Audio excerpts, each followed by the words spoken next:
No se hicieron esperar las reacciones de los dirigentes de la oposición después del incendio que mató a 39 personas, pero ya hay uno más que murió en el hospital, 40 personas, hirió a 27 en la cárcel migratoria que opera el Instituto Nacional de Migración en Ciudad Juárez, Chihuahua. Al día siguiente del evento, el presidente nacional del PRI y el coordinador de los diputados federales del PRD, pues difundieron sus puntos de vista a través de Twitter. ¿Qué escribió Alito Moreno, el presidente del PRI? Cito lo que escribió. Lamentable la tragedia acontecida en Ciudad Juárez, en donde 39 migrantes perdieron la vida y más de 20 lesionados en instalaciones del @inami_mx. Es necesario dar claridad total a la situación y deslindar responsabilidades ante el terrible suceso.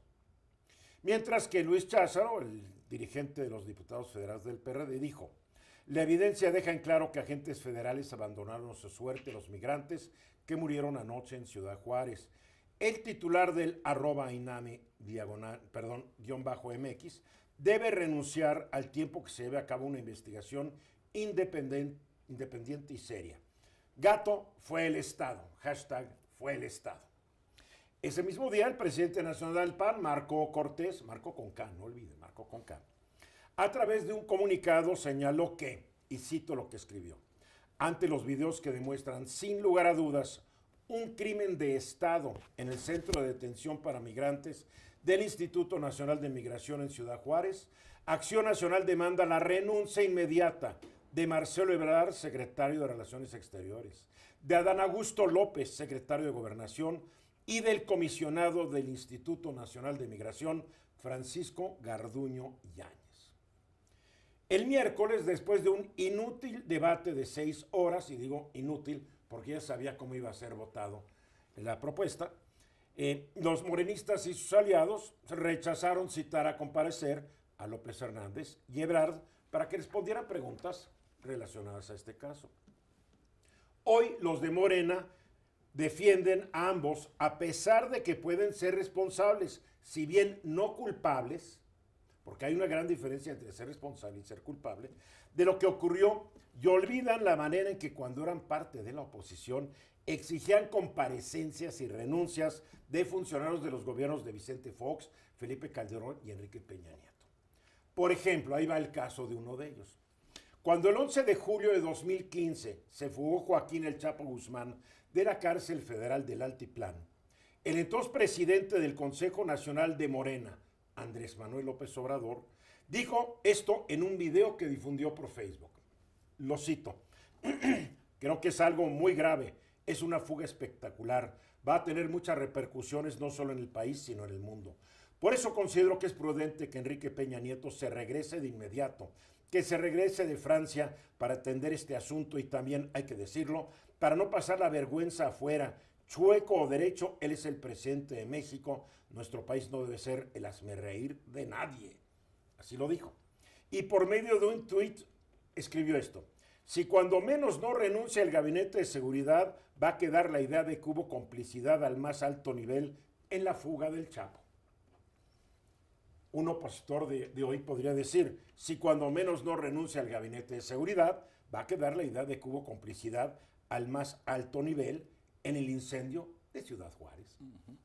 No cabe la menor duda que nuestros políticos, sin importar el partido al que pertenecen o la ideología política que confiesan profesar, son igualitos.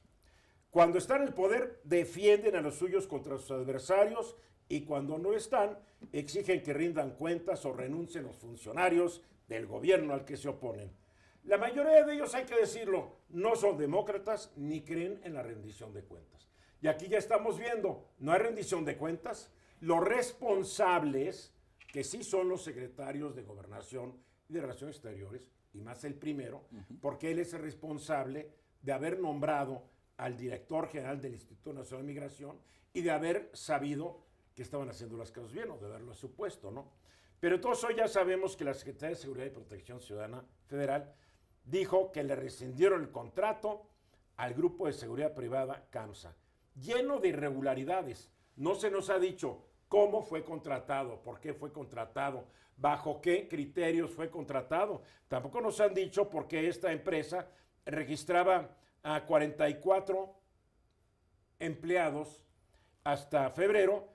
Pero 4 días después del incendio dio de alta 417 empleados, lo cual quiere decir que estaban evadiendo el pago del Instituto Mexicano de Seguro Social.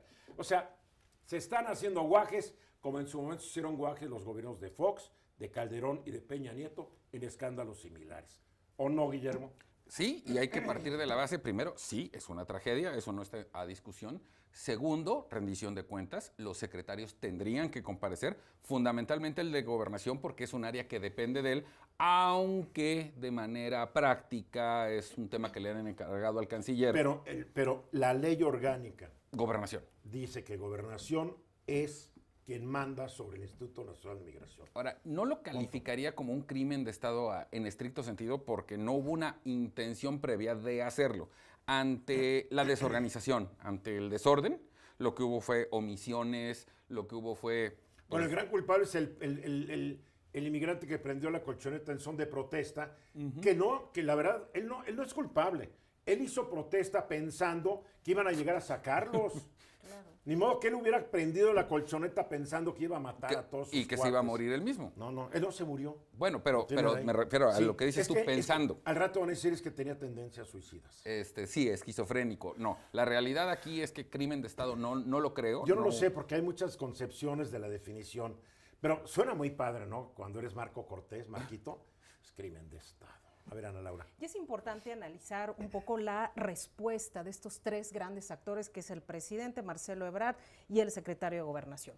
Si nos damos cuenta en lo que tú comentabas en Twitter, pues las respuestas fueron tibias, tardías, sin que ninguno asumiera algún tipo de responsabilidad. Y el presidente siempre dice que no está enterado, que eso lo maneja el fiscal general de la República, que tampoco da la cara. Y no hay respuestas, no hay claridad, muy poca sensibilidad en todos los mensajes que se mandaron, una falta de atención de protocolos internacionales. Entonces nos damos cuenta que ninguno de los tres se quiere hacer responsable, se pasan ahora la bolita, son pues las grandes corcholatas, tanto Ebrard como el secretario de Gobernación, y no hay transparencia, no hay claridad, y eso es algo importante que hay que comentar. En un país que ha habido muy poca transparencia y claridad históricamente, pero nos dijeron que esto iba a ser diferente, que no eran iguales. Es lo que me da coraje, este verso de que no son iguales, en este caso, igualitos. José Luis. No cabe duda que también uno de los hechos que inmediatamente se registró fue el señalamiento de unos contra otros, independientemente de lo que dice la ley orgánica del Poder Ejecutivo y las responsabilidades que efectivamente se vinculan en la Secretaría de Gobernación. Me parece que es un síntoma de dos cosas. Uno, la gran división que tiene el país, la tradición histórica, como tú mencionabas, Eduardo, de que el gobierno en turno siempre sale a defender a los suyos a ciegas. Y segundo, de que ya estamos en medio de la sucesión presidencial, menos en el ángulo de la sucesión al interior de Morena en las llamadas corcholatas, Eduardo. Así está el asunto. Bueno, pasarán semanas, no sé, días, semanas, meses, y seguramente nos van a decir que el venezolano que prendió la colchoneta es un homicida, que los guardias que no tenían llave para abrir el candado son los culpables. No, aquí hay culpables y hay responsables. Creo que sí es culpable creo que ya exdirector Garduño del Instituto Nacional de Migración, porque era su chamba tener ese lugar operando perfectamente bien, con protocolos contra emergencias, etcétera, etcétera. Le valía un cacahuate. Y que nos explique Garduño por qué contrató a esta empresa de seguridad y cuántas más irregularidades no existen en el INAMI. Hombre, el día que le rasguñen, la porquería que va a salir, pero no va a salir porque